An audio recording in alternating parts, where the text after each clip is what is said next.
दोस्तों, क्या आपको पता है कि जहन्नम कहाँ है? और अगर जहन्नम की आग का एक कतरा जमीन पर गिर जाए तो क्या होगा? दोस्तों, कुरान और हदीस में जो इसकी सख्तियां बयान की गई है, उनमें से आज हम आपको कुछ बताएंगे कि मुसलमान देखें और उससे पनाह मांगे। कुरान मजीद में इरशाद हुआ है कि जहन्नम से डरो।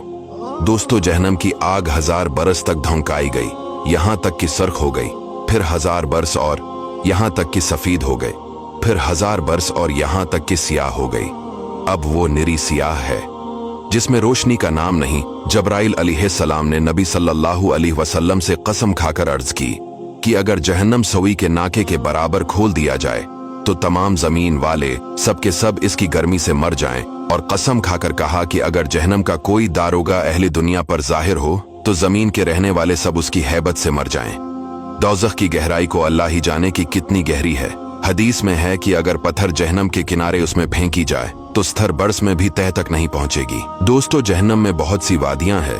बाज वादी ऐसी है कि रोज जहन्नम भी इनसे पनाह मांगता है। जहन्नम में तरह तरह के अजाब है। लोहे के ऐसे भारी गर्जों से फिरिश्ते मारेगे कि अगर कोई गर्ज जमीन पर रख दिया जाए तो तमाम जिन और इंसान उसको उठा नहीं सकते। जहन्नम के शरारे फूल ऊंचे ऊंचे महलों के बराबर उड़ेंगे। आदमी और पत्थर उसका ईंधन है। जिसको सबसे कम दर्जे का अजाब होगा उसे आग की ज्योतियां पहना दी जाएंगी, जिससे उसका दिमाग ऐसा खुलेगा जिसे ताबने की पतीली कहलती है। वो समझेगा कि सबसे ज्यादा अजाब इस पर हो रहा है, इस पर सबसे हल्का है।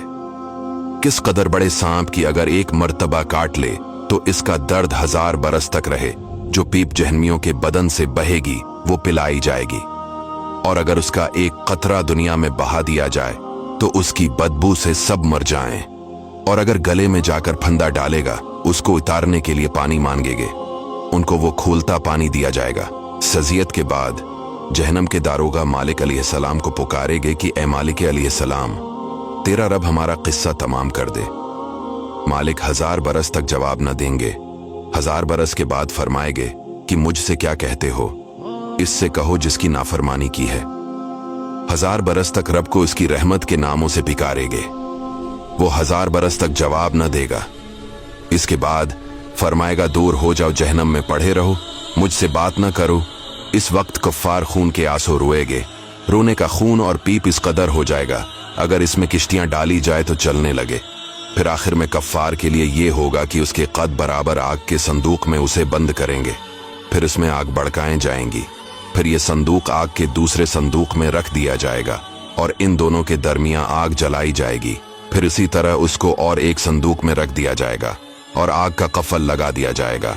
तो अब हर काफिर ये समझेगा कि इसके सिवा अब कोई आग में न रहा, और अब ये अजाब उसके लिए हमेशा है। जब सब जनती जंत में दाखिल हो लेंगे और जहन्नम में सिर्फ वही रह जाएंगे जिनको हमेशा के लिए उसमें रहना है, और इस वक्त जन्नत और जहन्नम के दरमियान मौत को मेंढक की तरह लाकर खड़ा कर देंगे। फिर मनादी जन्नत वालों को पुकारेगा। वो डरते हुए देखेंगे कि कहीं ऐसा न हो कि यहां से निकलने का हुक्म हो। फिर जहन्मियों को पकारेगा। वो खुश होते हुए देखेंगे कि शायद इस मुसीबत से रहाई हो जाए। फिर इन सब से पूछा जाएगा कि इसे जानते हो? सब कहेंगे कि ये मौत है।